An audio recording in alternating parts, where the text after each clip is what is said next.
Sois bénie, sœur Joël. Que l'Éternel te soit encore favorable aujourd'hui. Je bénis ta présence au nom de Jésus-Christ.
Sois béni, homme de Dieu Willy, sois béni, maman Suzanne, soyez abondamment bénis.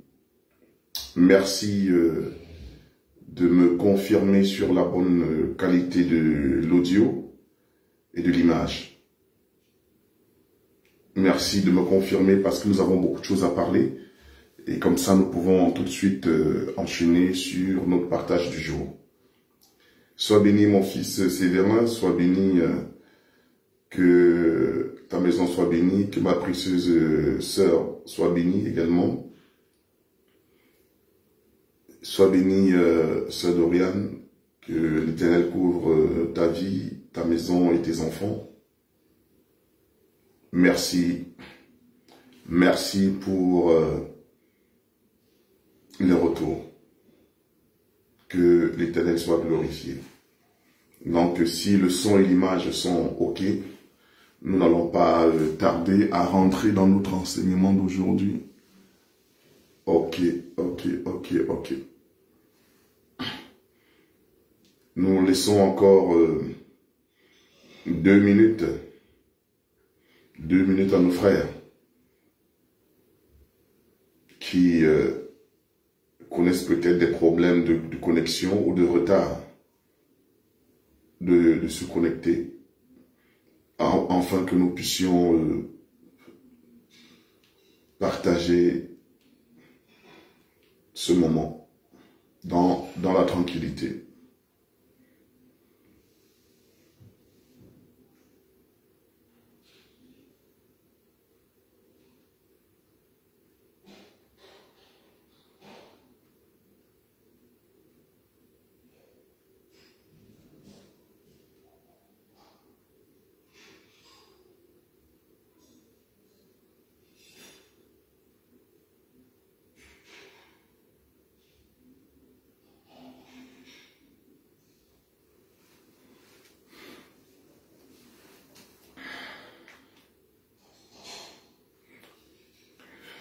Nous allons remettre ce moment entre les mains de l'Éternel. Éternel Jésus-Christ, Père éternel, Dieu de gloire, nous saluons ta présence au milieu de nous aujourd'hui. Nous venons, Papa, humblement nous prosterner devant ton trône de gloire, nous incliner, Seigneur Père, pour te demander pardon, Seigneur Père, pour toutes sortes, toutes formes de péchés commis. Yahweh, vis-à-vis de toi et vis-à-vis des hommes, encore en cette journée. Père, nous savons, Seigneur Papa, que l'infidélité de l'homme ne te rendra jamais infidèle. La faiblesse de l'homme ne te rendra jamais faible. La justice de l'homme n'est pas ta justice. Père, nous voulons ce qui est véritable. Ce qui est véritable, Seigneur Papa, est de toi. C'est ta parole. Seigneur, que ta parole encore nous purifie. Que ta parole encore nous sanctifie. Que ta parole encore nous donne la droiture, que ta parole nous donne le caractère, que ta parole nous donne la force, la discipline, Père éternel, de marcher conformément, Yahweh, Dieu de gloire, Papa, à ta parole.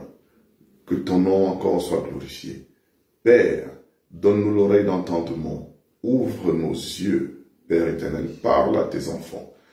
Yahweh, c'est avec humilité, Seigneur Papa, simplicité de cœur, que nous venons devant ton trône de gloire, Seigneur, afin de recevoir encore le pain, Seigneur, du ciel aujourd'hui. Merci pour nos vies. Merci pour la sécurité de nos familles. Merci pour la guérison. Merci, Seigneur Papa, pour toutes sortes de délivrances, Papa. Merci pour la force que tu opères encore dans nos vies au milieu de nous. Donne-nous, Seigneur Papa, de saisir la pertinence de ta parole. Remplis-nous d'humilité, Seigneur, et de simplicité. Nous nous élevons, Seigneur Père, nous protestons, Seigneur Papa, nous dénonçons et nous chassons tout esprit d'égarement, tout esprit de perturbation, tout esprit, Seigneur Papa, de trouble, tout esprit d'incompréhension, Yahweh dit de gloire, Papa, de contestation et de rébellion au milieu de nous. Mais que ta parole règne, Père. Au nom puissant de Jésus, nous t'avons prié. Amen. Amen.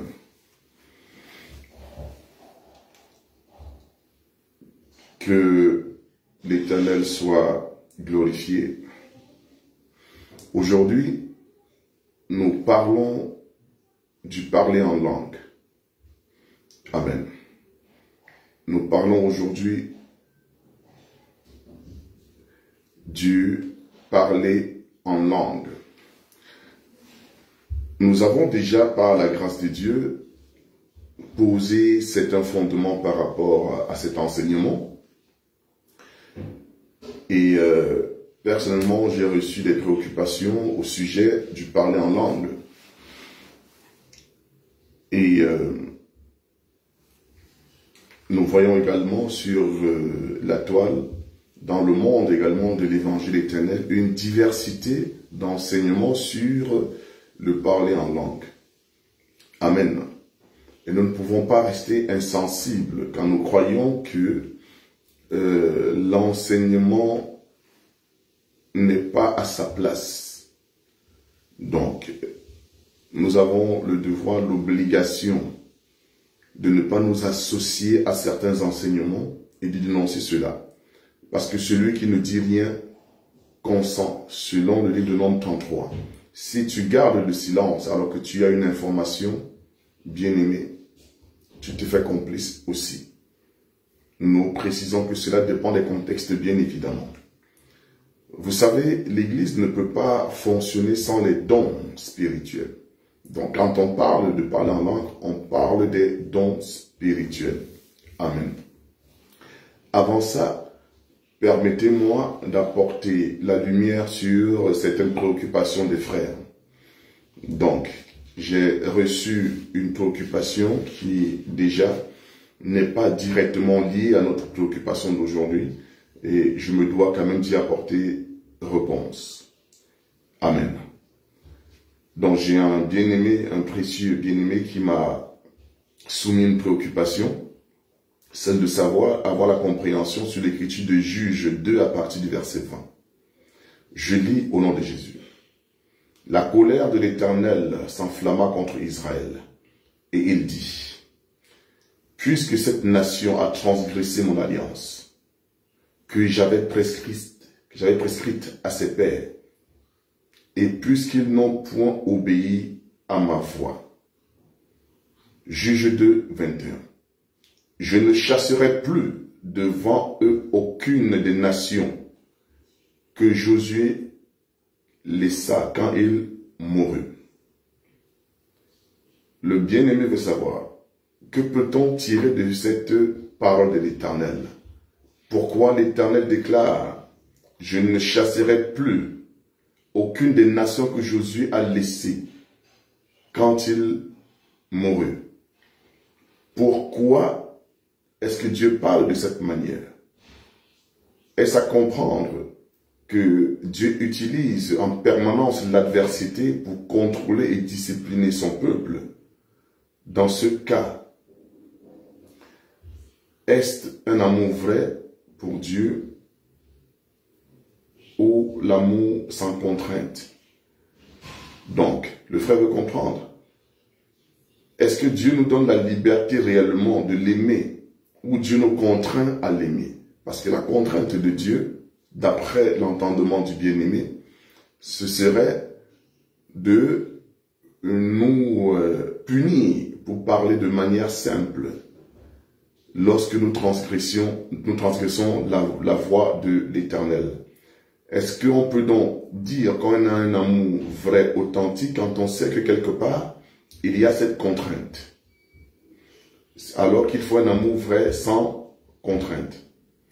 La deuxième préoccupation est de savoir,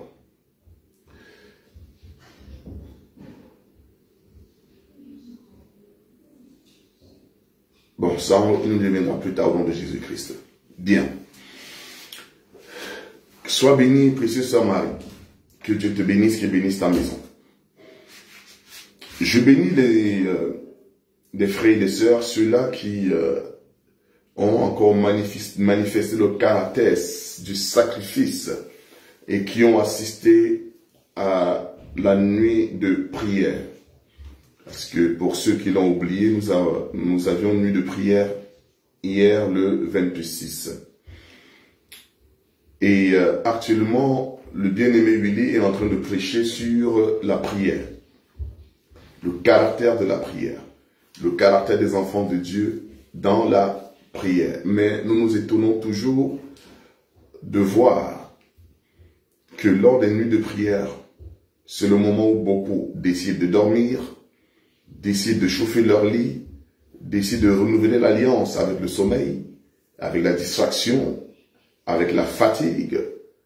Ça veut dire que ils sont disposés en tout temps, mais à l'heure de la prière, ils ont autre chose à faire.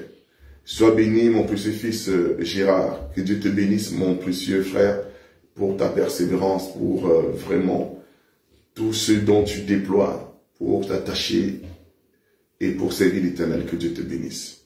Nous disons ceci, frère, ne soyez pas pressés aujourd'hui, je vous prendrai un petit peu plus d'une heure, parce que je prendrai 30 minutes déjà pour vous exhorter, et nous prendrons 50 minutes à peu près pour l'enseignement.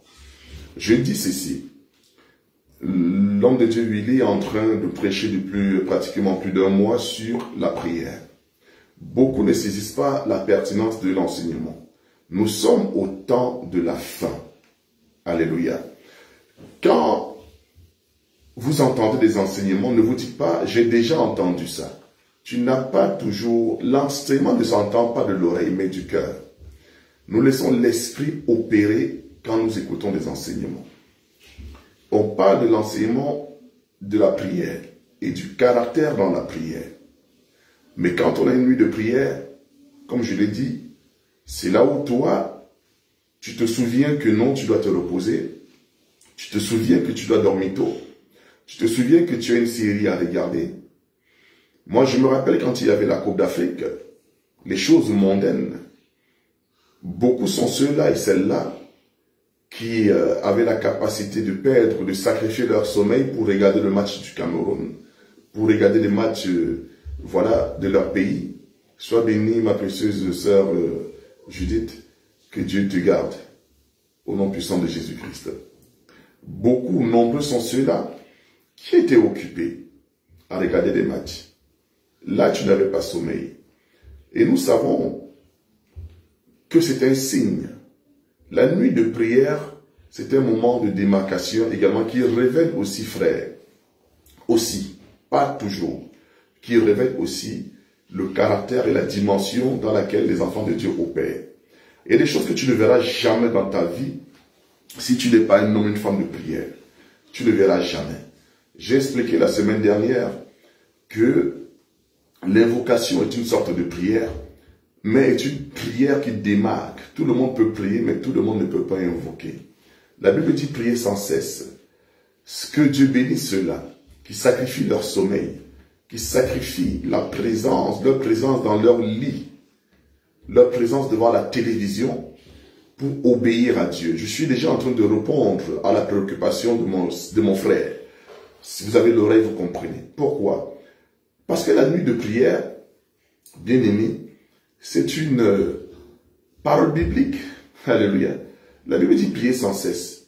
Quelqu'un qui ne prie pas, quelqu'un qui n'intercède pas, c'est quelqu'un qui ne marche pas totalement dans la volonté de Dieu, enfant de frère, que tu le veuilles ou non. Vous êtes nombreux à solliciter Dieu.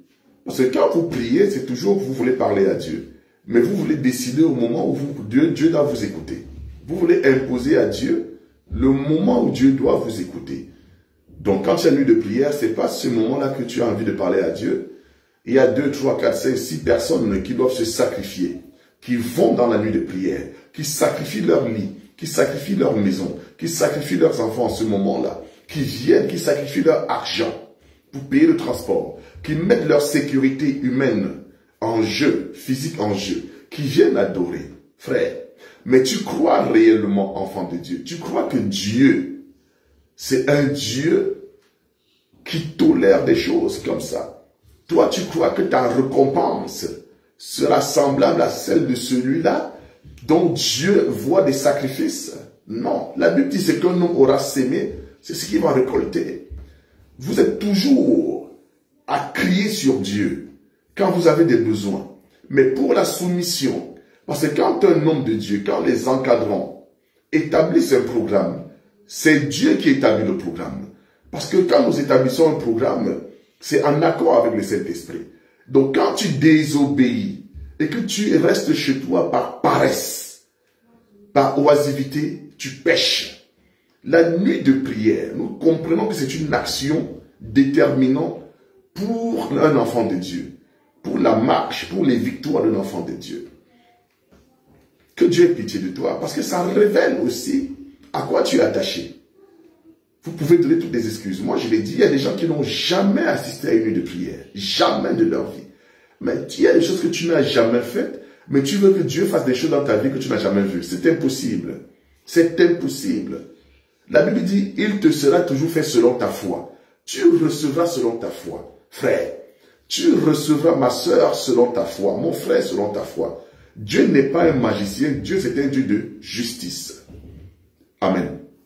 Alors, nous continuons en disant ceci. Frère, c'est quoi l'amour de Dieu? Dieu, c'est un dictateur. Je recommence. Parce que beaucoup veulent qu'on parle de Dieu selon l'entendement du monde. Gloire à Dieu, ce n'est pas notre entendement. Parce que Dieu nous a sévèrement réprimandé en nous disant de ne pas appeler amour ce que les hommes appellent l'amour. De ne pas appeler la crainte de Dieu ce que les hommes appellent la crainte de Dieu. Il y a des gens qui prennent la Bible et commencent à philosopher, commencent à réfléchir sur la Bible, à analyser selon leur influence, selon leur impact, commencent à se dire, ah, vos choses dans la Bible, vous croyez que c'est Dieu qui a écrit cette Bible? Vous croyez que c'est elle qui a fait ça? Je vous dis une chose, le seul livre, je dis bien, le seul livre de foi que Dieu a écrit, c'est la Bible. Je vais te choquer. Je dis c'est le seul livre de l'eau, de foi, que Dieu lui-même a écrit, c'est la Bible. Tu vas dire, mais apôtre, mais comment ça? Oui, quand on parle de Bible, on parle de quoi? La Bible, c'est une bibliothèque qui recueille à son sein les livres de Dieu. C'est ça la Bible. Bible veut dire bibliothèque. Bouddha n'a pas écrit son livre de foi. Ce sont des hommes, amen, qui ont écrit, saisis-moi bien.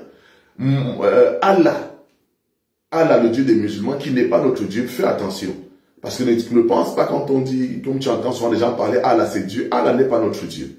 Allah, le Dieu des musulmans, parce que notre Dieu c'est Jésus-Christ, n'a pas écrit le Coran. Tu peux prendre toutes les divinités.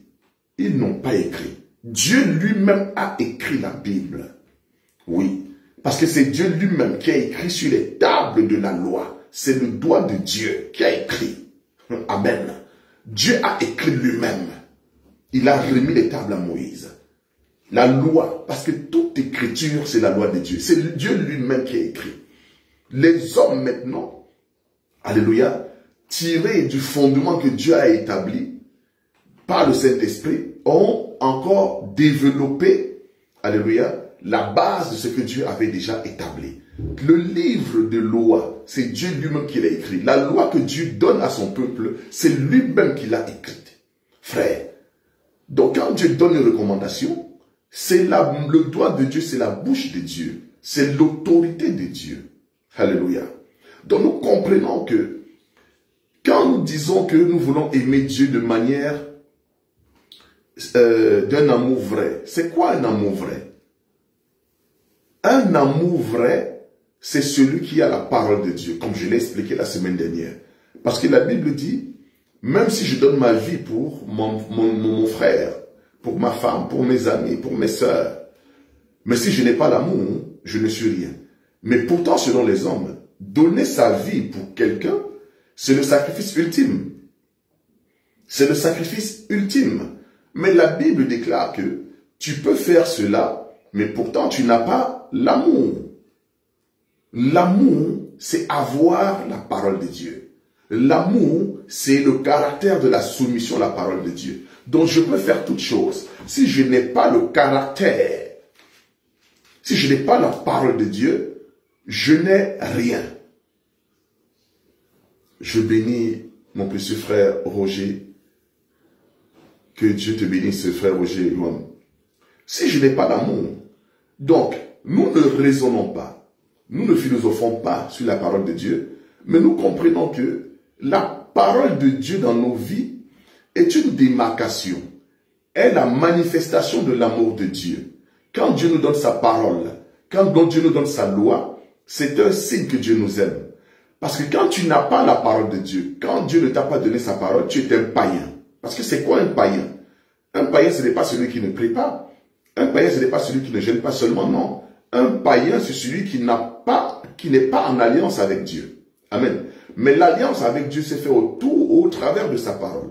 Parce que la Bible déclare que Jésus-Christ est venu donner sa vie pour nous. Donc lui, il est la parole. Amen. Donc c'est au travers, et l'alliance se fait au travers du sang. Donc c'est au travers du sang de Jésus-Christ, versé sur la croix, que nous sommes rentrés en alliance.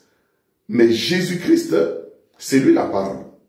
Amen. Donc quand nous recevons la parole de Jésus-Christ, nous rentrons en alliance avec lui. Donc celui qui est païen, c'est celui-là qui n'a pas reçu la soumission à la parole de Dieu. C'est pour ça que toutes les nations en dehors d'Israël étaient considérées comme des nations païennes. Pourquoi? Parce que seul Israël avait reçu la parole, le commandement de Dieu. Dieu n'avait pas donné sa parole à un autre peuple. Donc la force d'Israël, c'était la parole. Donc je voudrais te dire quelque chose. Quand Dieu te donne ses recommandations, c'est une force que Dieu te donne. Ta force est dans la soumission à la parole de Dieu. Donc à chaque fois qu'Israël rejetait la parole de Dieu, et Israël rejetait sa force elle-même. Israël se dépouillait de sa force. Maintenant Dieu dit, puisque tu n'as pas obéi, parce que ta force c'est au travers de l'obéissance. Je veux donc te montrer que quand tu n'es pas dans l'obéissance à ma parole, tu n'es pas différent des autres nations. Tu n'es pas une nation puissante. Parce que ce n'est pas une puissance charnelle. Ce n'est pas une puissance militaire. Ce n'est pas une puissance technologique. Ce n'est pas une puissance scientifique. C'est une grâce. Ma grâce est une puissance dans ta vie. Parce qu'Israël n'a pas fait un miracle, un prodige pour recevoir la loi. Alléluia. C'était une forme de faveur, d'amour. Amen. De démarcation. Donc au jour d'aujourd'hui, nous sommes également soumis à la parole de Dieu parce qu'il nous a manifesté son amour au travers de ce don. Parce qu'un homme est mort pour ça. Alléluia. Dieu a crucifié un homme pour ça.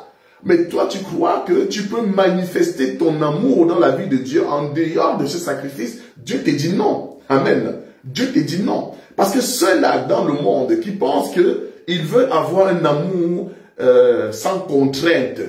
Amen. Mais il n'y a pas d'amour sans contrainte dans la vie.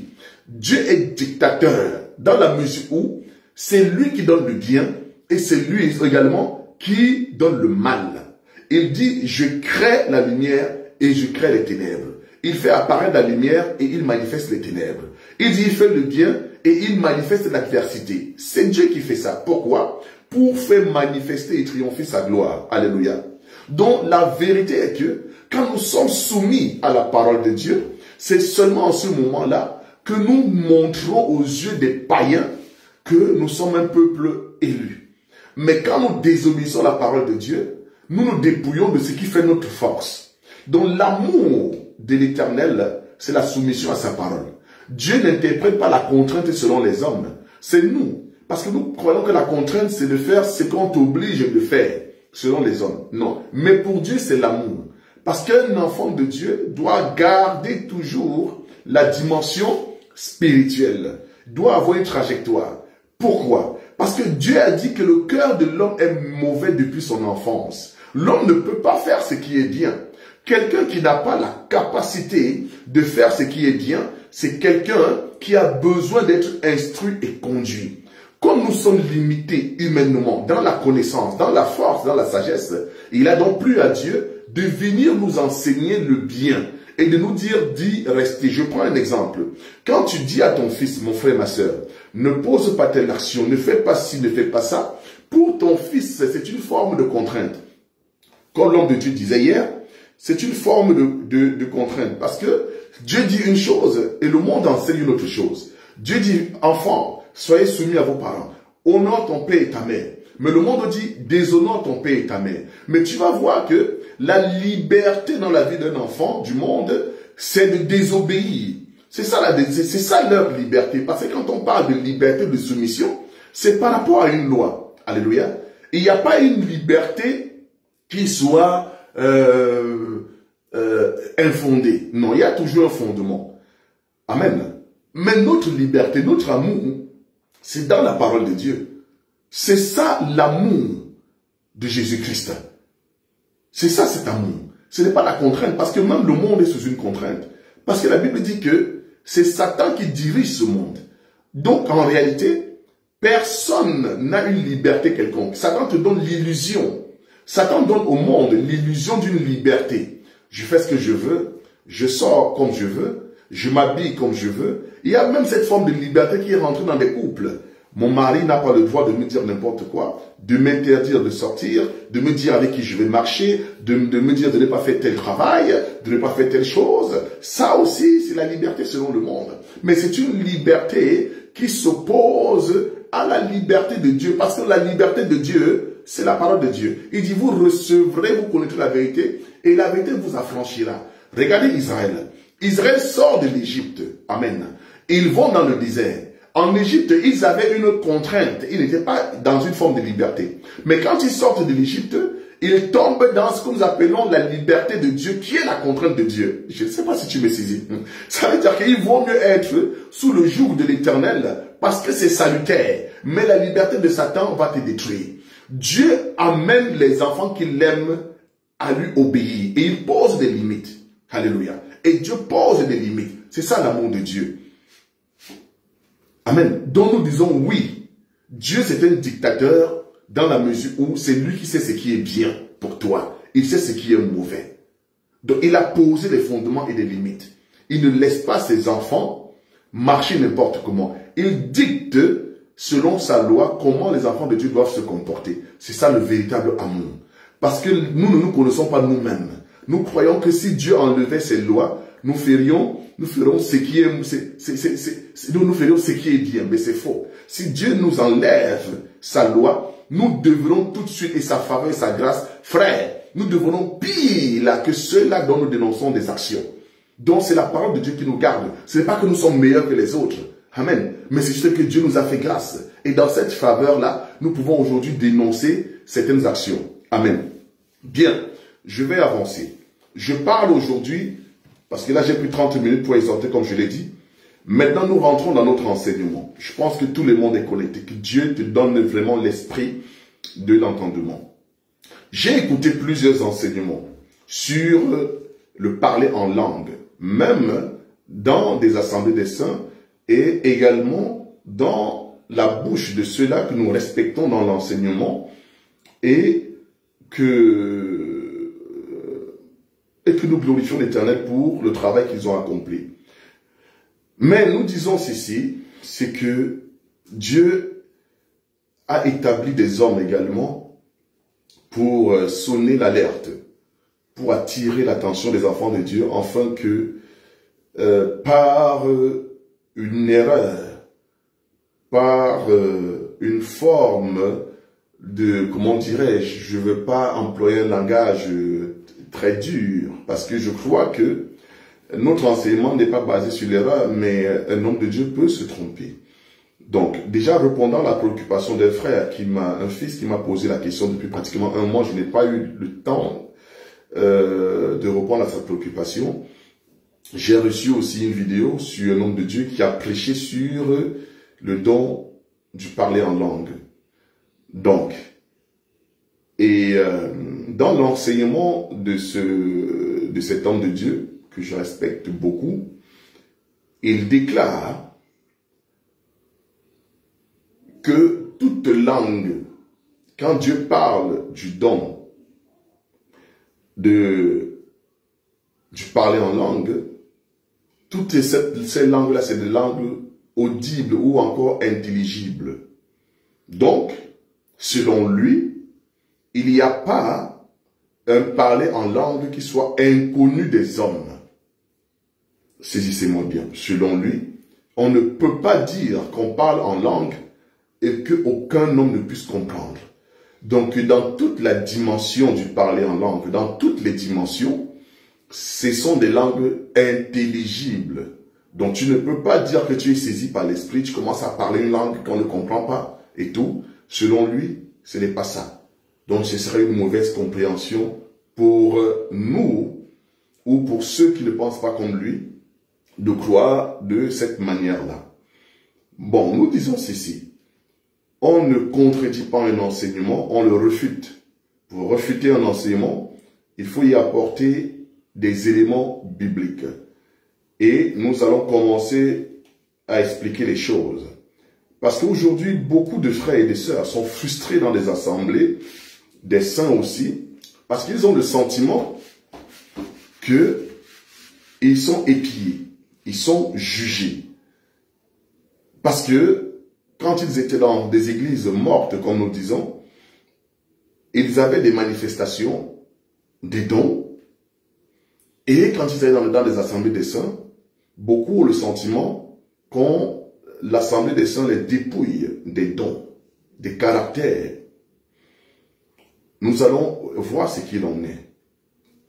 Déjà, nous lisons une écriture. Nous allons prendre l'écriture de Marc. Marc 16 à partir du verset 17. Je lis au nom de Jésus. Voici les miracles qui accompagneront ceux qui auront cru. En mon nom, ils chasseront les démons et ils parleront de nouvelles langues. C'est pour ça qu'il est important d'écrire. J'espère que Dieu me permettra de faire cet enseignement en 2 temps. Aujourd'hui et certainement mardi. Cale déjà ton programme pour mardi à 20 h par la grâce de Dieu. Je reviendrai pour la suite. Et ce sera beaucoup plus court. Amen. C'est ici que Dieu fait la promesse. Sois attentif, enfant de Dieu. Il dit, voici les miracles qui accompagneront ceux qui auront cru en mon nom. Ils chasseront les démons. Ils parleront de nouvelles langues. Note, nouvelles langues. Amen. C'est pas moi qui dis. Ils parleront de nouvelles langues. Mais l'accent sur nouvelles langues. Amen. Le parler en langue, c'est quelque chose qui divise beaucoup les assemblées. Mais c'est un thème en même temps simple et en même temps compliqué. Simple, si nous abordons l'écriture avec le soutien du Saint-Esprit, mais avec une simplicité de cœur. Compliqué, si nous voulons mystifier les choses. L'action d'un homme de Dieu, le ministère ne consiste pas à mystifier la parole de Dieu, mais à démystifier. Le ministère consiste à simplifier la compréhension des Écritures dans la vie des enfants de Dieu. Donc si nous prêchons des choses et que elles sont encore tellement difficiles à comprendre, au lieu qu'elles soient simples à comprendre, il y a un problème. Nous savons qu'il y a des hommes de Dieu qui ont un langage difficile, c'est vrai. Qui ont un langage pertinent, c'est aussi vrai. Mais ils doivent quand même se faire comprendre. Amen. Remarquez, nous devons retourner à la genèse des choses. Quand nous prenons le livre de la Genèse, la Bible nous dit que puis Dieu dit que la lumière soit et la lumière fut. Mais la Bible ne nous a jamais révélé en quelle langue Dieu a créé le monde. Quelle était le langage, quelle était la langue que Dieu a utilisée pour manifester la lumière, pour appeler la lumière, pour prophétiser la lumière? Nous ne savons pas. Pourquoi? Parce que nous comprenons que Dieu étant l'esprit a la capacité de parler. Frère, je ne veux pas spiritualiser. C'est pour ça que nous sommes là. Nous préférons, quand les choses, nous vont toucher certaines choses un peu très compliquées, on préfère le faire dans nos assemblées parce qu'on a le temps de poursuivre des enseignements. On a tout ce temps-là, et même de l'expliquer. Mais quand nous venons sur la toile, c'est pour essayer d'apporter certains éléments de réponse de manière concrète et on avance. Amen. Parce qu'on a beaucoup de choses et on réagit aux préoccupations. Dieu a la capacité. Dieu, c'est l'esprit. Quand tu parles de l'esprit, c'est l'esprit par excellence. Mais l'esprit a la capacité de parler. Pour que l'esprit parle, l'esprit n'a pas forcément besoin de prendre la chair. Nous avons vu Dieu parler, par exemple, à Samuel. Nous avons vu Dieu parler à Moïse. Nous avons vu Dieu parler à Ézéchiel. Nous avons vu Dieu parler aux prophètes. Mais il ne leur parlait pas sous la manifestation visible. Dieu ne prenait pas forcément une forme visible. Dieu peut prendre une forme visible. Dieu peut aussi parler dans une forme, dans une dimension invisible. Amen. Donc, l'esprit parle. Si Dieu parle, Dieu a aussi donné la capacité aux esprits de parler. Et nous voyons ça dans la Bible. Les esprits parlent. Amen. La preuve, c'est quoi? Quand nous faisons des opérations, des actions de délivrance, il y a des esprits qui parlent. Jésus lui-même a posé la question à un esprit qui possédait un homme. Amen. L'esprit qui était dans cet homme a parlé. Mais l'esprit parle aussi en dehors de l'homme. Amen. Tout ceci, tu es un enfant de Dieu, tu sais que c'est des choses très simples à comprendre. Donc, nous avons des références dans la Bible. Maintenant, quand l'esprit parle aux hommes, l'esprit utilise un langage intelligible. Amen. Je recommence. Quand l'esprit parle aux hommes, l'esprit utilise un langage intelligible. Ça, c'est quand l'esprit parle aux hommes. Je prends l'exemple. Moïse n'a pas vécu physiquement la création. Mais Moïse nous explique la chronologie de la création au travers déjà de la Genèse. Il nous explique la chronologie des actions de Dieu au milieu des enfants d'Israël au travers des livres Exode, Nombre, Deutéronome, Lévitique et autres. Mais Moïse n'a pas vécu physiquement la création. Amen. Donc, l'Esprit le lui a révélé. L'Esprit peut te parler de manière audible. L'Esprit peut te parler aussi sous forme de la révélation. Ça veut dire quoi? Dans la révélation, tu ne vas pas écouter forcément la voix, une voix audible, comme Dieu a parlé par exemple à Samuel, mais Dieu parle à ton esprit. Mais quand l'esprit parle de manière audible, si tu es camerounais, il va te parler dans un langage que tu vas comprendre. Il ne va pas t'appeler toi qui es camerounais, ivoirien, français, grec, allemand, américain, je ne sais pas. Si tu es par exemple allemand, si Dieu veut te parler, Dieu va te parler dans la langue que tu comprends. Amen. Mais Dieu aussi peut te parler par l'esprit. Mais l'esprit, le langage de l'esprit transcende toutes les langues. Ça veut dire que nous pouvons être tous là, malgré nos démarcations, nos différences. Voilà. L'ingulaire, Dieu peut nous parler par l'esprit et nous amener à l'unicité. Ça veut dire que Dieu parle à mon esprit, il te parle. Ce n'est pas une langue intelligible, mais tous nous saisissons ces choses-là. Amen. Remarquez, la Bible déclare dans le livre de Genèse 11 que toute la terre avait un même langage. Écoute bien. Donc, depuis la création, nous comprenons que quand l'homme a été chassé du jardin, Dieu a donné un langage aux hommes. La Bible déclare, je suis dans Genèse 11, je te donne les références pour que tu puisses vérifier. Dieu a donné un langage aux hommes. Je lis, si tu veux, pour la meilleure compréhension. Je suis dans le livre de la Genèse 11 à partir du verset 1er. Toute la terre avait une seule langue et les mêmes mots. C'est pas moi qui dis, c'est la Bible. Toute la terre avait une seule langue et les mêmes mots. Comme ils étaient partis de l'Orient, ils trouvèrent une plaine au pays de Shinéa et ils y habitèrent. Ils se dirent l'un à l'autre, allons, faisons des briques, cuisons-les au feu, et les briques leur servirent de bitume. Les briques leur servirent de pierre, et les bitumes leur servirent de ciment. Ils dirent encore, allons, bâtissons-nous une ville et une tour, dont le sommet touche le ciel. Nous avons déjà expliqué ça. Faisons-nous un nom. Nous avons déjà expliqué ça. Afin que nous ne soyons pas dispersés sur la face de toute la terre. Verset 5. L'Éternel descendit pour voir la ville et la tour que bâtissaient les fils des hommes. Pas les fils de Dieu, les fils des hommes. L'Éternel dit, voici, ils forment un seul peuple et ont tous une même langue. Donc, au travers de ta langue, on peut déterminer, identifier le peuple auquel tu appartiens. Amen. Moi, aujourd'hui, j'ai une langue maternelle. J'ai une langue également qui est une langue, comme je peux dire, une langue académique. Amen. Mais quand nous marchons, quand nous entendons quelqu'un parler une langue, au travers de cette langue, nous pouvons savoir à quel peuple cet homme ou cette femme appartient. Donc la langue vient déterminer ton appartenance aussi à un peuple. Il y a des gens qui apprennent aussi des langues. Amen. Mais ici, dans le cas présent, nous parlons des langues maternelles. Amen.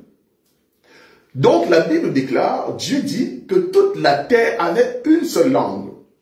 Et le fait d'avoir une seule langue, il formait un seul peuple. Amen. Parce que c'est la langue qui définit aussi la force, le caractère d'un peuple. Donc, ils étaient forts parce qu'ils avaient une seule langue. Remarquez, ils étaient en train de bâtir une ville hors de la face de Dieu. Ça veut dire qu'ils bâtissaient une ville hors de la soumission à la parole de Dieu. Ils faisaient selon leur propre projet et non selon le projet de Dieu. Mais quand Dieu descend pour voir la tour, la ville qu'il bâtissait, qui était en opposition à ce que Dieu voulait, mais qu'est-ce que Dieu a fait pour détruire le projet? Mais Dieu pouvait frapper ces hommes de tous les fléaux. Quelle serait la stratégie, quel est le stratagème que Dieu a utilisé pour anéantir le projet des hommes? Continuons. La Bible dit, verset 6, l'Éternel dit, voici, ils forment un peuple, un seul peuple, et tous une même langue. Et ce qu'ils ont entrepris maintenant, rien ne les empêcherait de le faire. C'est pourquoi, dans le verset 7, Dieu dit, allons, descendons, et là, confondons leur langage, afin qu'ils n'entendent plus la langue,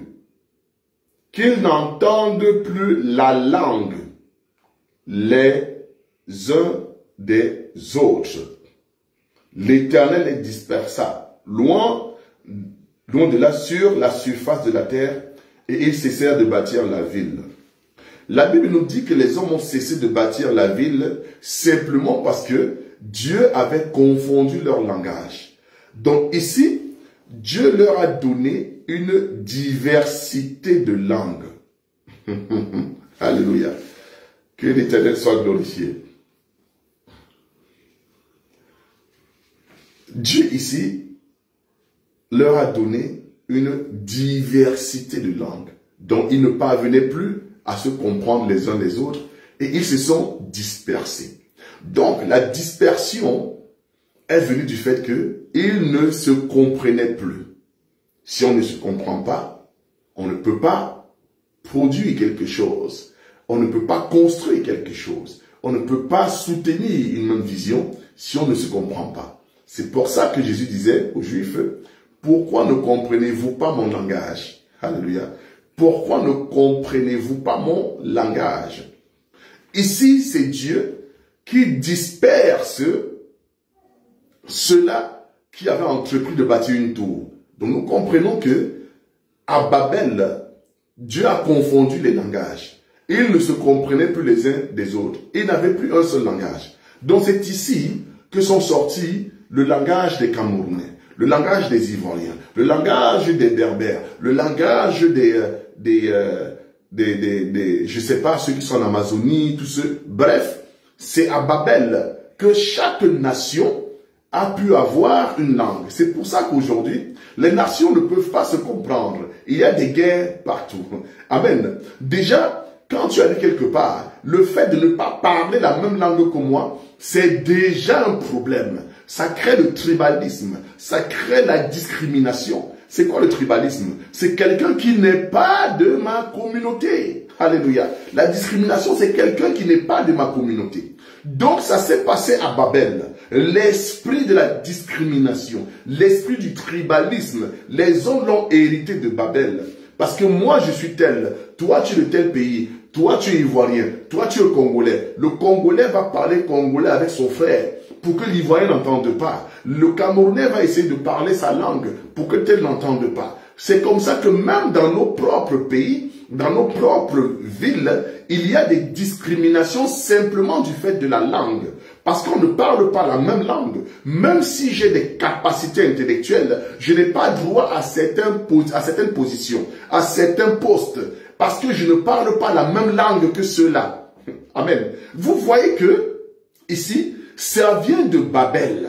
C'est-à-dire que chacun maintenant devait essayer d'aller engendrer justement une communauté qui parle sa langue et chacun devait vivre de son côté. Donc le fait de ne pas parler une langue qui soit intelligible à l'autre vient créer la division. Amen. Mais c'était aussi une diversité, une pluralité de langues. Amen. Ici, il y a des hommes qui ont commencé à parler. Mais qui leur a donné cette capacité de parler des langues diverses? C'est Dieu. Donc Dieu peut te donner la capacité de parler une langue pour te séparer, pour la division. Ici, le parler, c'était le parler en langue. Amen. Frère, c'était le parler en langue. Donc, à Babel, les hommes ont commencé à parler en langue. Mais ce sont des langues d'égarement, de division. Donc, en d'autres termes, ils avaient reçu un esprit de division.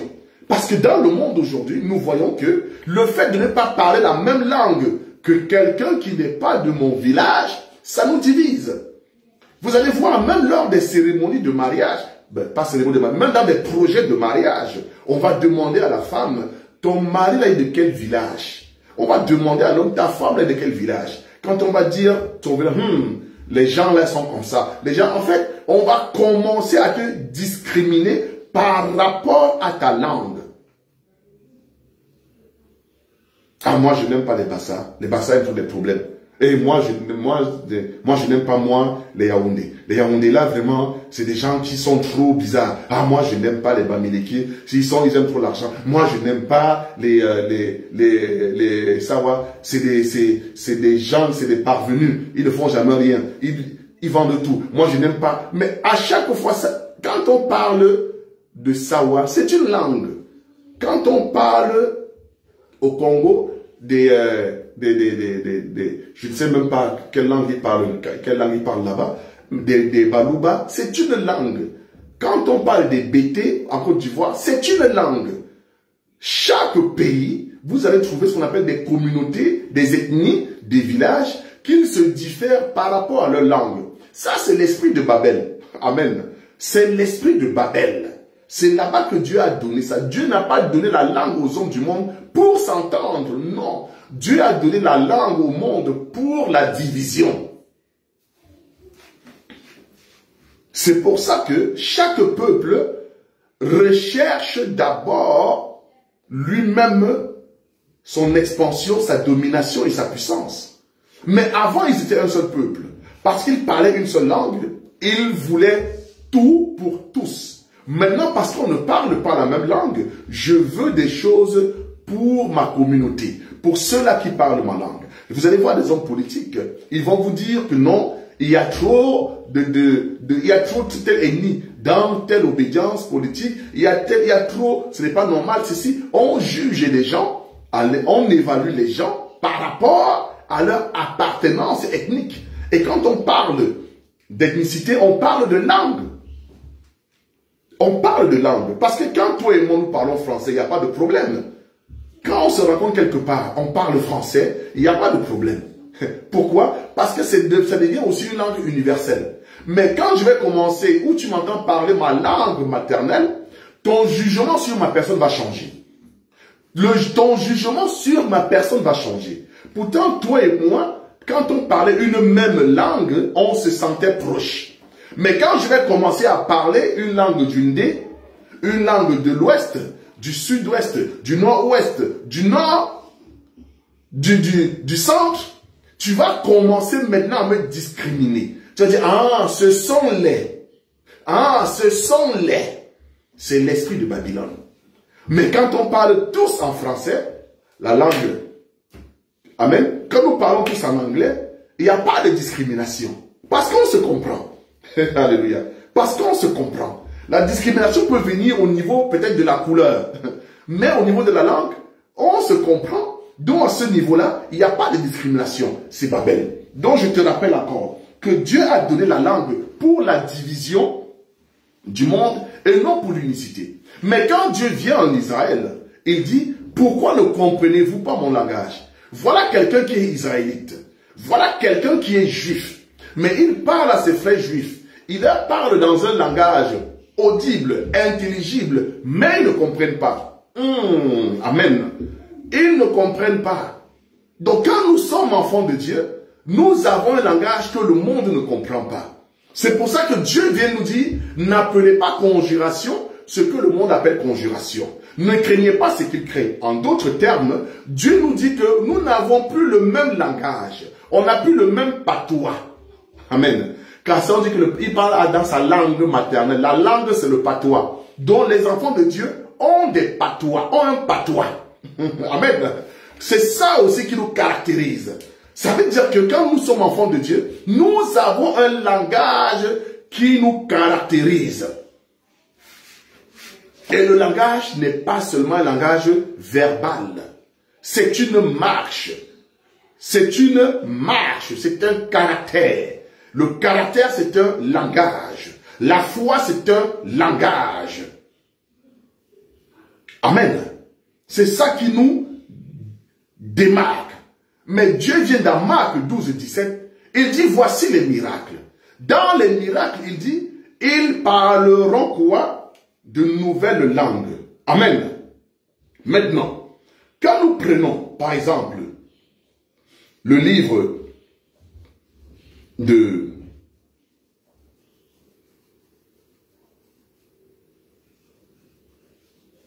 nous parlons par exemple du livre de 1 Corinthiens 12 à partir du verset 8. La Bible dit, Dieu a établi dans l'église, premièrement des apôtres, secondement des prophètes, troisièmement des docteurs, ensuite ceux qui ont le don, ceux qui ont le don des miracles, puis le don de guérir, de secourir, de gouverner, de parler diverses langues. Frère, c'est ici que je commence à rentrer dans notre thème, on va continuer la semaine prochaine. Il y a une différence, d'abord aussi à comprendre, parce que la parole de Dieu c'est une pertinence. Et il y a une différence entre une diversité de langues et une nouvelle langue. Que personne ne vienne te prêcher que non, quand on parle de nouvelle langue, c'est seulement nouveau par rapport à toi. Ça veut dire quoi? Ça veut dire que une nouvelle langue, par exemple, je prends un exemple, tu es peut-être allemand, et quand tu arrives au Cameroun, tu es confronté à une nouvelle langue. Amen. Ça, c'est une nouvelle langue. Amen. Mais pour toi, pas pour les hommes. C'est une nouvelle langue pour toi. Il y a une différence avoir une nouvelle langue dans sa vie et avoir une nouvelle langue pour les hommes. Donc moi, quand j'entends quelqu'un dire que non, il n'y a pas de différence entre ceux qui parleront de nouvelles langues et ceux qui vont parler une diversité de langues. Non, la diversité des langues. Dans la diversité des langues, écoutez-moi bien, dans la diversité des langues, amen, il y a des langues intelligibles. Amen. Mais dans la diversité des langues, frère, il y a aussi des nouvelles langues. C'est pas moi qui le dis. Donc, quand nous prenons le livre de Actes 2, lors de la Pentecôte, les apôtres ont parlé de la diversité des langues. Pourquoi? Comme Dieu était descendu pour confondre, parce que quand Dieu dit descendons, Dieu c'est l'Esprit. Donc l'Esprit est descendu à Babel pour confondre, pour diviser. Mais lors de la Pentecôte, l'Esprit est descendu, Dieu lui-même est descendu aussi, mais pourquoi? Pour rassembler. Pourquoi? Au travers de la langue. Il a donné la capacité aux disciples de parler des langues intelligibles. Amen. Donc ceux-là qui étaient là-bas à Jérusalem ce jour-là entendaient les apôtres parler dans leur langue maternelle. Amen. Ils parlaient des merveilles de l'Éternel, de la gloire de Dieu. Donc les disciples, les apôtres étaient en train de témoigner la gloire de Dieu dans leur langue maternelle. Ça, c'était la portion dont on appelle la diversité des langues. Maintenant, ça tu connais. Est-ce que ceux-là qui dans des églises, on les voit parler, est-ce que ça aussi là a une source biblique ou c'est satanique? C'est là où maintenant nous rentrons dans le vif du sujet. Parce que le problème ne se pose pas la diversité des langues. Dans la diversité des langues, nous parlons aussi des langues intelligibles. Nous disons Amen. Les langues intelligibles doivent être interprétées. Nous disons Amen. Parce qu'elles sont intelligibles pour ceux-là dont c'est la langue maternelle. Parce que si je te parle dans ta langue maternelle, elle sera intelligible pour toi. Amen. Mais si elle n'est pas intelligible pour toi, il faut que quelqu'un qui a la grâce, le don de l'interprétation, puisse nous amener à comprendre. Amen. Mais ce n'est pas une nouvelle langue sur la terre. Ce n'est pas une nouvelle langue pour les hommes. Saisis-moi bien. Qu'est-ce que je veux dire par là? Si nous avons une assemblée qui recueille à son sein toutes les diversités linguaires du monde, ça veut dire que toutes les nations du monde, il y a au moins une personne qui est dans cette assemblée-là. Ça veut dire que, quelle que soit la langue que tu vas parler, elle ne sera pas nouvelle. Parce qu'il y a quelqu'un qui comprendra ce que tu dis. Alléluia. Quel que soit ce que tu vas parler, le mandarin, le philippien, je ne sais pas, le brésil, tout ce que tu vas parler, si au sein de notre assemblée, cette assemblée regorge de ressortissants de toutes les nations, toutes les communautés du monde, quelqu'un va forcément comprendre ce que tu dis. Amen. Donc cette langue ne sera pas nouvelle pour tout le monde. Cette langue sera audible pour un homme ou pour certains hommes, que tu le veuilles ou non. Ça là, c'est clair et net. On ne peut pas bouger ça. Donc moi j'ai écouté. Amen. Et la préoccupation du frère monte par là. Nous prenons maintenant, ça devient intéressant, nous prenons le livre de 1 Corinthiens 14 à partir du verset 2e. Je lis au nom de Jésus. En effet, celui qui parle en langue ne parle pas aux hommes, mais à Dieu. C'est ici que le problème commence. Enfant de Dieu. C'est ici que le problème commence et qu'il y a confusion. Nous disons ceci. Frères, respectez les grâces. Quand il y a des choses qui sont doctrinales, rapprochez-vous des apôtres. Frères, rapprochez-vous des apôtres.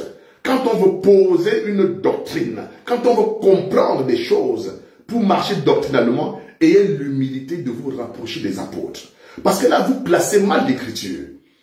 Oui, vous êtes des hommes respectés. Oui, vous êtes des hommes suivis. Oui, vous êtes des aînés. Vous êtes même des pères pour certains. Oui. Mais quand vous placez mal l'écriture, frère, nous devons dire que c'est mal placé. C'est mal posé. Donc, ici, il y en a qui disent, je prends l'écriture.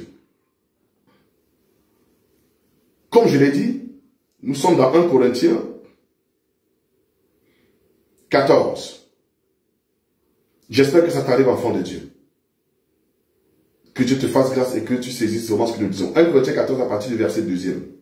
En effet, celui qui parle en langue ne parle pas aux hommes, mais à Dieu, car personne ne le comprend. Et c'est en esprit qu'il dit des mystères. Oh, Dieu est puissant. La Bible dit, personne ne le comprend. La Bible dit que si nous parlons en langue et qu'il n'y ait pas d'interprétation, nous sommes des barbares et nous faisons des autres des barbares. C'est quoi un barbare? Un barbare, c'est celui-là dont la langue lui est étrangère, c'est clair. Dont le langage lui est étranger, c'est clair. Donc, le système lui est étranger. Ça veut dire que c'est quelqu'un qui est exclu. C'est quelqu'un dont le cheminement, la posture qu'il a, c'est une posture il ne peut pas apporter quelque chose. Il ne peut pas s'intégrer. Amen. Ça, c'est une première définition que je vous donne. Pourquoi? Parce que quand tu es quelque part et que les gens parlent un seul langage, toi, tu ne comprends rien. On va te dire, donne-moi de l'eau. Je te dis, donne-moi de l'eau dans ma langue maternelle, par exemple. Toi, tu ne comprends pas. Nous, on va se moquer de toi.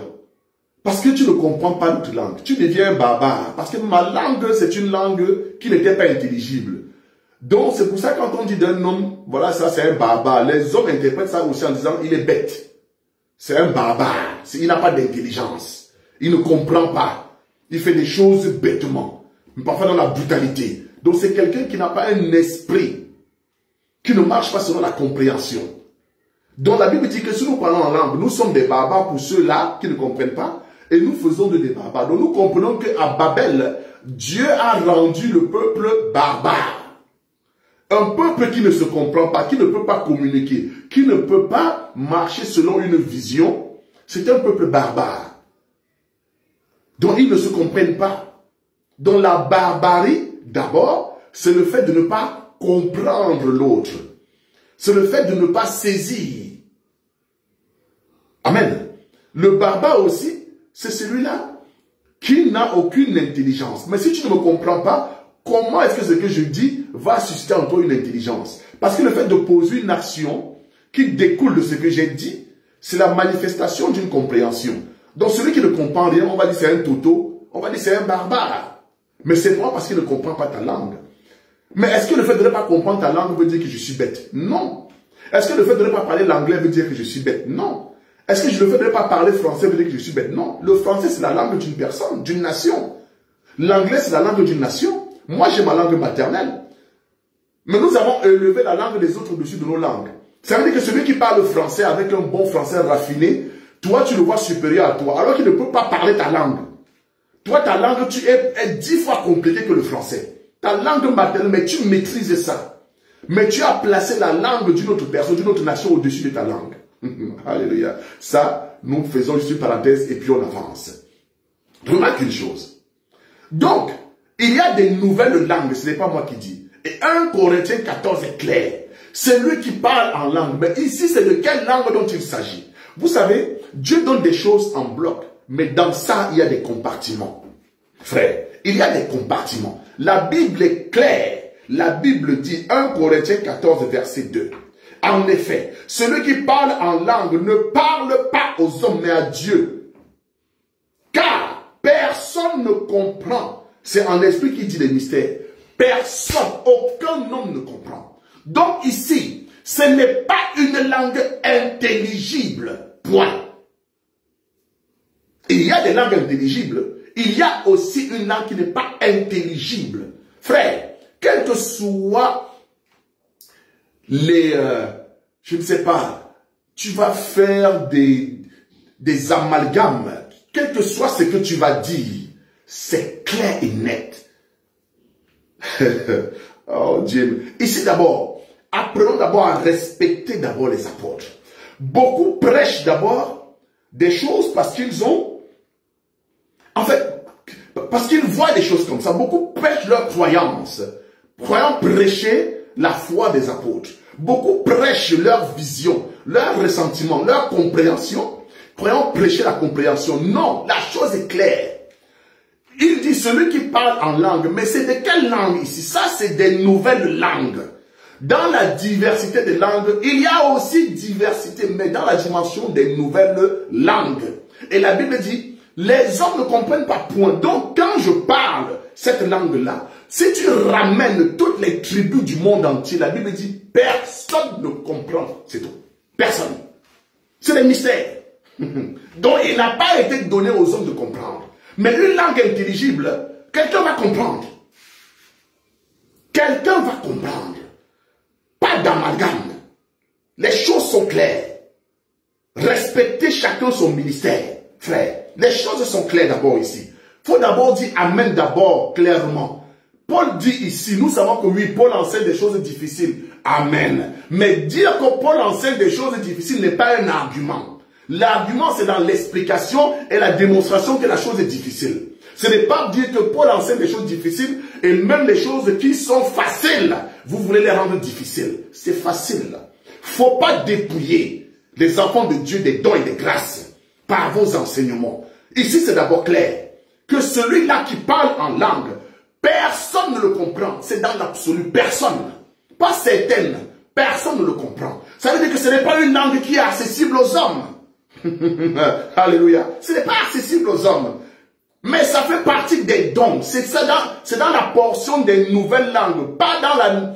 Ici, la nouvelle langue, ce n'est pas dans le sens où c'est une langue que toi, tu ne connais pas. Mais il y a un peuple qui connaît cette langue-là. Ce n'est pas dans ce sens-là. Il y a des choses qui sont nouvelles pour l'homme. Je prends un exemple. Je peux m'acheter une nouvelle voiture. La voiture est nouvelle pour moi. Mais ce n'est pas une nouvelle voiture pour les hommes parce que certains ont l'ont déjà. Il y a chacun de vous qui aspire par exemple à un nouveau boulot, une nouvelle maison, une nouvelle situation. Donc la situation, la voiture peut être nouvelle pour toi. Amen. Mais elle existe déjà pour quelqu'un. Ça, c'est une nouvelle chose pour toi. Un nouveau vêtement, une nouvelle paire de chaussures, un nouveau bijou. Oui, ça c'est pour toi. Parce que ça tu n'avais pas, mais quelqu'un l'avait. Mais quand la Bible dit ici, cette chose est nouvelle, personne ne comprend. Car il ne parle pas aux hommes. Mais vous voulez qu'on explique ça comment? Je relis encore ceci. En effet, celui qui parle en langue ne parle pas aux hommes. Mais qu'est-ce qui est difficile de comprendre? Que dans cette dimension du parler, on ne parle pas aux hommes. Frère, ne prenons pas l'habitude de condamner, de juger des gens parce que nous n'avons pas expérimenté certaines choses. Le fait de vouloir tout maîtriser, tout expliquer, montrer qu'on maîtrise tout, parfois on révèle aussi ses défaillances. On révèle ses défaillances. Soyons humbles, frère. Si, dans l'assemblée où tu es, personne ne parle en langue, frère, parce que toi tu as enseigné comme ça, tu pèches. Tu pèches. Donc vous voulez nous faire croire que tous ceux-là qui parlent des langues qu'on ne comprend pas, donc ils se sont entendus. Bon, ça vient d'où alors? Ça vient d'où? Voilà une question simple. Tout ce que nous entendons là, ce n'est pas ça que nous condamnons. Nous condamnons le fait qu'il n'y ait pas d'interprétation. On ne condamne pas le parler en langue. Mais nous disons, quand tu parles en langue, 1, 2, 3 fois, dans l'assemblée, nous voulons que Dieu suscite au milieu de nous des personnes ayant le don d'interprétation. Amen. Parce que Paul dit, si personne n'interprète, toi tais-toi. Pourquoi? Parce que l'esprit du prophète est soumis au prophète. Donc tu peux te taire. Parce que tu as vu que personne n'interprète. Amen. Ça tu l'as remarqué. Et tu pries que Dieu nous amène à comprendre. Maintenant si tu prêches et personne n'ose dans l'assemblée, tu amènes des frustrations dans l'enseignement, les gens se disent, donc si je parle comme ça veut dire que c'est le diable. Les choses qu'on parle, on ne comprend pas là, c'est le diable. Maintenant je te pose une question. Enfant de Dieu, si toi tu crois à cet évangile-là, que ceux qui parlent des langues que tu ne comprends pas, qui ne sont pas intelligibles, ça vient d'où? Bon d'accord, tu me diras peut-être ça vient de Satan. Alléluia. Bon, Satan imite, n'est-ce pas? Satan est imitateur. Satan a vu ça. Si les hommes parlent des langues que tu ne comprends pas, c'est que Satan sait qu'il y a des langues, il y a une langue qui n'est pas intelligible aux hommes. Alléluia. Satan ne peut rien créer. Satan ne peut rien créer. Amen. Donc, effectivement, Paul est clair ici. Aucun homme ne comprend. Remarquez. Je prends encore une autre écriture. 1 Corinthiens 13 à partir du verset 1er. Paul dit, quand je parlerai les langages, les langues des hommes et des anges, si je n'ai pas la charité, je suis un airain qui sonne, une cymbale qui retentit. Bon, en fait, je donne un son confus, un son fou. Paul ici dit encore, si je parle la langue des hommes et des anges, pourquoi vous voulez refuser qu'il y a la langue des anges, les langues des anges? Oh Dieu, Seigneur Jésus-Christ. Quand je parlerai les langues des hommes et des anges, mais Paul dit que s'il avait la capacité de parler même les langues des hommes, ici tu dis amen, les langues des hommes existent. Mais quand Paul dit la langue des anges, tu dis non, ça n'existe pas. Ça veut dire que 2 poids 2 mesures. Tu ne dis pas que mais Paul aussi parle la langue des hommes. Tu dois être, il y a ce qu'on appelle l'honnêteté spirituelle, frère. Faut pas forcer. Faut pas forcer à faire rentrer sa croyance dans les choses de Dieu. Quand Paul dit ici les langues des hommes, si les langues des hommes existent, Paul aussi prend aussi exemple de la langue des anges. Donc ça existe. Ce n'est pas parce que tu n'as pas expérimenté quelque chose qu'elle n'existe pas. Ce n'est pas parce que tu ne connais pas quelque chose que la chose n'existe pas, frère. Faisons attention et soyons humbles, enfants de Dieu. Il y a des dimensions que Dieu doit nous amener encore. Remarquez, ici, j'ai vu l'homme de Dieu dire que non, la langue de 1 Corinthiens 14, qui parle que personne n'écoute, personne ne comprend, ce n'est pas une langue qui est hors de la portée de l'homme. Non. Et l'exemple qu'il a donné, écoutez bien, vraiment moi je me pose la question, je dis souvent à nos frères, apprenez à nous respecter. Frères, nous respectons vos grâces. Nous respectons vos grâces. Mais apprenez à nous respecter. Parce qu'on ne va pas vous lâcher, frère. Nous respectons notre ministère.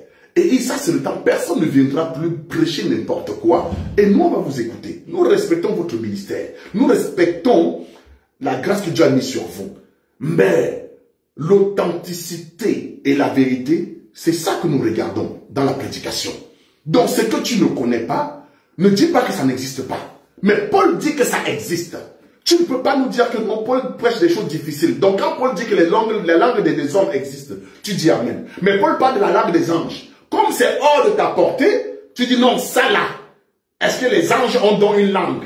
Mais Paul dit. Mais c'est incroyable. Dis amen. Maintenant que Paul t'amène à comprendre c'est quoi la langue des anges. Remarquez une chose. Ici, ce sont des dons donnés pour l'édification des saints. Écoutez bien. Tous les dons que Dieu donne, quand Dieu parle de la marque, bien aimé, quand Dieu vient parler sur la marque 16, c'est les dons dans l'assemblée. Amen. Maintenant, moi j'ai écouté l'homme de Dieu, il a pris un exemple pour, selon lui, démontrer que la langue que les hommes ne comprennent pas, en réalité, ce n'est pas une langue hors de la portée des hommes. Non, c'est une langue intelligible. Donc Dieu, selon lui, Dieu ne peut pas, et selon plusieurs, Dieu ne peut pas amener au sein de l'assemblée une langue qui soit inintelligible pour l'homme. Mais la langue, c'est d'abord un témoignage. La langue, c'est d'abord une démarcation. La langue, c'est un signe des enfants de Dieu au milieu des païens. Voilà l'écriture. Pour détruire l'écriture de 1 Corinthiens, ou pour corriger la compréhension de nous autres, voici l'écriture que certains prennent. Deutéronome 28. Deutéronome 28 à partir du verset 49. Il nous reste 15 minutes. Je lis au nom de Jésus. L'Éternel fera périr. Non, partir, pardon, excusez-moi. L'Éternel fera partir de loin, de l'extrémité de la terre, une nation qui fondra sur toi d'un vol d'aigle, une nation dont tu n'entendras point la langue, une nation au visage farouche, et qui n'aura ni respect pour les vieillards, ni pitié pour les enfants. Donc, moi, ça me fait rire. Mais comment c'est...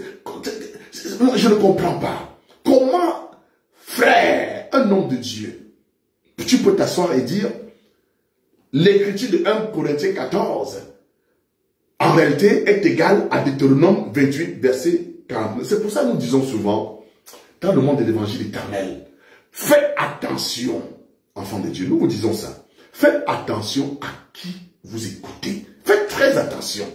Les gens parlent bien, mais vous ne connaissez pas l'historicité des enseignements des hommes. Et je dis ceci, un mauvais enseignement est aussi contagieux qu'une épidémie. C'est-à-dire que croire à un mauvais enseignement, c'est entrer en alliance avec un mauvais esprit aussi. Parce que l'enseignement, c'est l'esprit. Pourquoi? Parce que la Bible dit que le Saint-Esprit nous conduira dans toute la vérité. Mais le Saint-Esprit conduit au travers de l'enseignement. Donc, prêcher un mauvais enseignement, c'est aussi transmettre un mauvais esprit. Donc, lisons l'écriture. Donc ici, il y a des hommes de Dieu qui disent, Dieu avait prophétisé que les hommes parleront une langue qu'on ne devait pas comprendre. Mais cette langue-là, pour ces hommes-là, elle est intelligible pour ces hommes-là, mais elle sera inintelligible pour les autres. Nous disons Amen. Et sauf que cette écriture n'a rien à voir avec 1 Corinthiens 14. Pourquoi? Parce que ici, cette prophétie est annoncée à Israël. C'est à Israël, ce n'est pas dans l'église. Ça ne nous concerne en rien. Bien entendu que Israël affrontait des peuples qui n'avaient pas le même langage. Mais Jésus aussi, c'est tout un peuple. Amen. Jésus, par exemple, c'est un exemple. Jésus, c'est tout un peuple. Mais quand Jésus est venu vers Israël, il a dit à Israël, pourquoi ne comprends-tu pas mon langage? Mais pourtant, Jésus parlait une langue audible, n'est-ce pas? Nous disons Amen. Mais ce n'est pas de ça qu'il s'agit. Ici, la Bible dit, aucun homme ne comprendra. C'est en esprit qu'il dit des mystères. Donc, il dit des mystères. Il dit des curiosités. Il dit aucun homme ne comprend. Ça veut dire que même si moi je parle une langue et que mon frère comprend, ce n'est plus dans l'écriture de 1 Corinthiens 14. Personne ne comprend.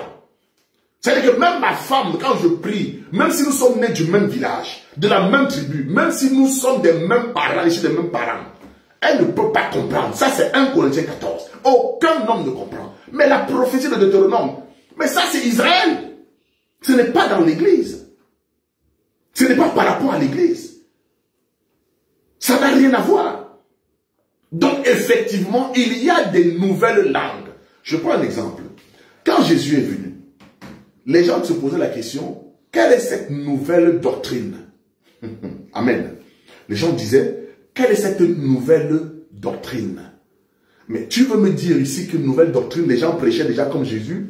Il y avait des gens qui, pour eux, la doctrine de Jésus n'était pas nouvelle. Non! Dans la dimension de l'enseignement de Jésus, personne n'avait jamais parlé comme ça. C'était une nouvelle doctrine. Donc la nouveauté ici, c'était absolu, frère. C'était absolu. Quelle est cette nouvelle doctrine? Alléluia. Donc Jésus aussi avait une nouvelle doctrine. Et les hommes ont dit, jamais homme n'a parlé ainsi. Donc jamais un homme n'a parlé comme Jésus. Ça c'était l'absolu. Moïse n'a pas parlé comme lui. Donc il y a une nouveauté qui est absolue. Il y a des nouveautés qui nous sont personnelles. Il ne faut pas confondre. Moi je peux arriver dans un pays, la culture est nouvelle pour moi, mais elle existe déjà. Ce n'est pas une nouveauté absolue. Je peux arriver quelque part. Les attitudes, les coutumes, les traditions sont nouvelles pour moi. C'est pour moi. Pourquoi? Parce que je suis étranger. Mais ici, là, on ne parle pas d'étrangers. Frère, ici c'est clair. Il y a des langues qui ne sont pas accessibles aux hommes. Point. Il faut d'abord avoir l'humilité de dire ça d'abord, c'est clair. Il ne faut pas chercher à expliquer ta pensée. Il ne faut pas chercher à expliquer ta foi. Parce que toi, tu ne parles pas. Tu es en train de dépouiller tout un peuple d'une grâce potentielle. Paul dit que les anges ont des langues. Ça aussi, ça pose problème. Parce qu'on dit, celui qui parle en langue, c'est un esprit. Il dit des mystères. C'est à Dieu qui parle. Mais Dieu, c'est l'esprit. Les anges sont des esprits. Les démons aussi sont des esprits. Donc, il faut avoir l'humilité de comprendre d'abord. Et nous croyons comme ça. Il y a un parler en langue qui est hors de la portée des hommes, qui n'est pas intelligible aux hommes. Oui. Si Dieu te fait grâce de ça, mon frère, ma soeur, dis Amen. Ne sois pas frustré. Tu dis, je vais parler comme ça, on va se moquer de moi. On va dire que non! Aie l'esprit de la liberté. Frère, le jour où ça va, je prie que ceux qui prêchent ça, le jour où ça va leur arriver, tu vas te demander donc si tu es possédé. Pourquoi tu ne parles pas? Tu commences à rejeter quelque chose. Parce que toi, il y a un esprit de... J'ai toujours dit dans le monde de l'évangile éternel, cette course-là, cette course à l'exclusivité-là que vous cherchez, cette course aux choses extraordinaires que vous cherchez, cette course, cette dépendance, c'est devenu un esprit de prendre des choses qui sont simples et vouloir les rendre compliquées. Pourtant, le ministère, c'est rendre des choses simples. Si tu parles en langue et que les autres ne comprennent pas, ma soeur, tu n'es pas possédé, mon frère. Non, tu n'es pas possédé. Parce que même dans la dimension spirituelle exotérique, nous savons qu'il y a des gens qui invoquent des démons avec des langues. Qui invoquent des démons avec des langues que toi tu ne comprends pas. Il y a des gens qui sont possédés, commencent à parler des langues. Il y a la manifestation de l'esprit. C'est l'esprit qui parle en lui. Il y a des langues. C'est-à-dire que quelqu'un possédé commence à parler des langues. Mais il parle à qui?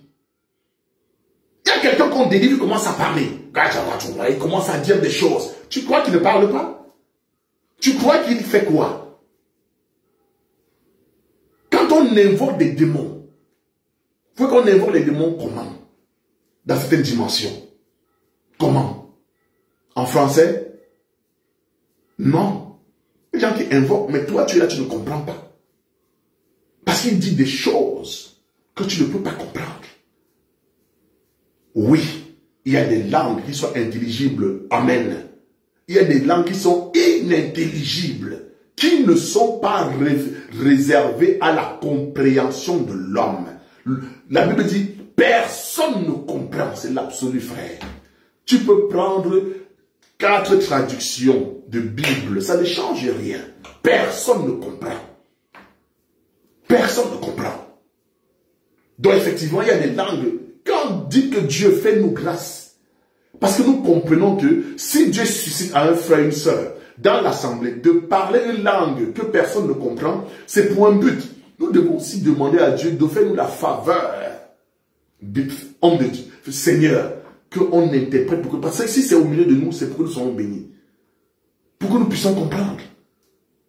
Vous voulez toujours humaniser tout. En fait, on veut toujours... en fait, c'est qu'on ne comprend pas, ça devient anormal. C'est qu'on ne saisit pas, ce n'est pas normal. Vous ne pouvez pas imposer. Vous ne pouvez pas imposer une doctrine contraire au fondement des apôtres. Quelqu'un a posé la question, montrez-nous là où un apôtre a parlé des langues jabarak, shobabara. Montrez-nous ça. Montrez-nous où des arguments. Mais en fait, quand quelqu'un sort des arguments aussi élémentaires, en fait, ça nous dépasse. Ça nous dépasse, frère. C'est les choses que si on te pose la question, on te demande de nous montrer là où un apôtre a vécu ça, tu ne peux pas montrer. Tu ne peux pas. Il y a des grâces qui se manifestent dans l'église aujourd'hui. Frère, Dieu ne change pas. Amen. Mais il y a des choses, frère, que nous devons humblement comprendre. Parce que c'est dit. Il y a des choses qui sont de l'ordre des actes des apôtres. Nous disons Amen. Mais il y a des choses qui sont de l'ordre des enseignements et des exemples et des modèles aussi, des témoignages. Nous disons aussi Amen. Il y a des choses que les apôtres ont enseignées. Nous n'avons pas vu ça dans leur vie de manière pratique, mais ils ont enseigné. Amen. Ils ont enseigné, frère. Mais l'enseignement des gens dit Amen. Donc tu ne peux pas dire que, comme Paul parle de ça, comme toi tu n'as pas vu un apôtre faire ça, alors non, ce n'est pas ça. Comme Pierre dit ceci, comme tu n'as pas vu un apôtre faire ça, tu dis non, ça ce n'est pas vrai. Même ce qu'ils ont fait là, est-ce que toi tu fais? Pierre a marché sur l'eau, est-ce que toi tu marches sur l'eau? Bon, fais donc ce que Pierre a fait aussi. Même déjà ce qu'ils ont fait, tu ne fais pas. C'était une démonstration. Jésus a dit, c'est une prophétie, ils parleront de nouvelles langues. Mais fais point. Voici les miracles qui accompagneront ceux qui auront cru. Ils parleront. Ça, c'est une écriture, point. De nouvelles langues. peux pas circonscrire nouvelle langue, toi dans ta dimension intelligible, mais dans la dimension où Dieu dit, personne ne comprend. Car il dit des mystères. Oh, mais c'est comment? Qu'est-ce qui est difficile à comprendre? Pourquoi vous voulez mystifier des choses qui sont déjà simples? Sois en paix, frère. Donc, mardi, nous allons rentrer dans la dimension de la langue des hommes et la langue des anges. Mais aujourd'hui, déjà, je voulais déjà revenir sur le fait que, selon 1 Corinthiens 14, il y a des langues qui ne sont pas à la portée des hommes. Point. Nous disons Amen. C'est en esprit qui dit des mystères. Donc, dans Deutéronome, les gens parlaient en esprit.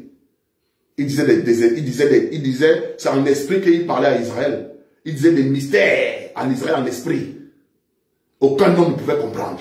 Quand on dit personne ne peut comprendre, ça veut dire que même ceux-là qui sont avec eux ne comprennent pas ce qu'il dit. Personne, c'est personne. C'est en esprit, il parle à Dieu. Donc il n'y a que Dieu qui comprend. Il n'y a que Dieu qui comprend.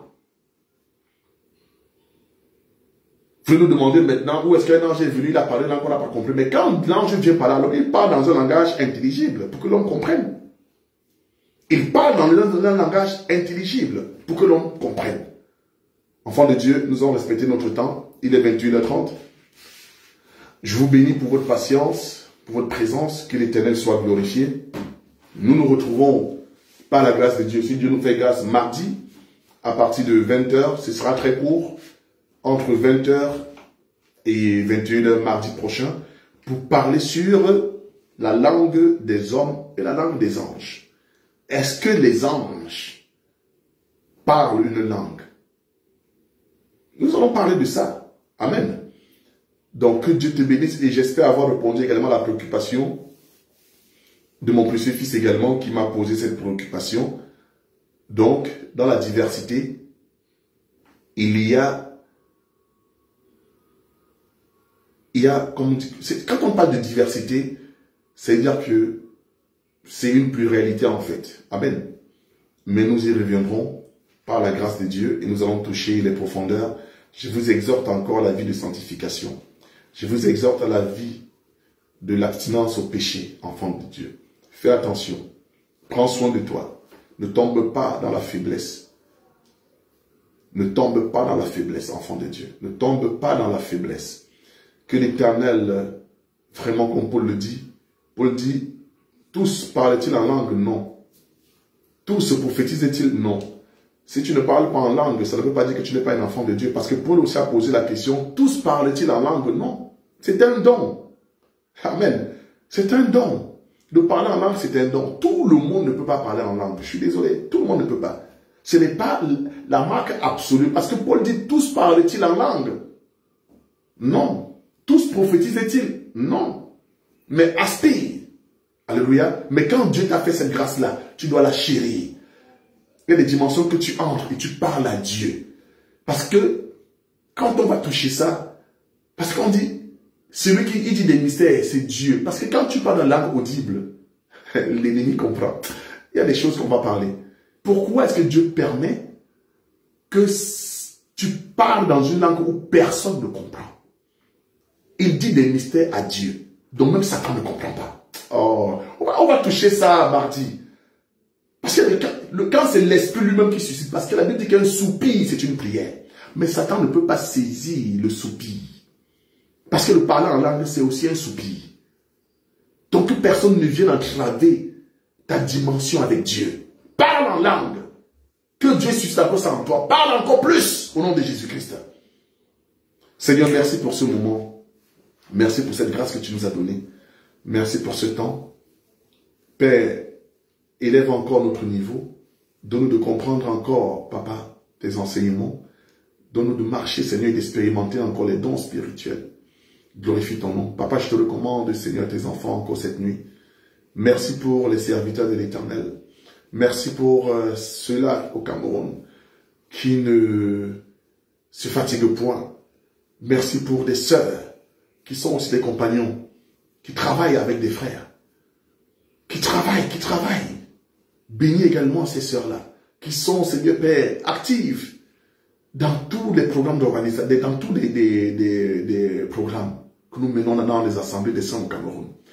Bénis ces sœurs-là, qui se déploient, Seigneur Père, avec ce qu'elles ont, ce qu'elles peuvent. Bénis ces hommes-là, Seigneur Papa. Que ton nom soit glorifié, bénis les assemblées des saints à travers le monde. Au nom puissant de Jésus, nous avons prié. Amen.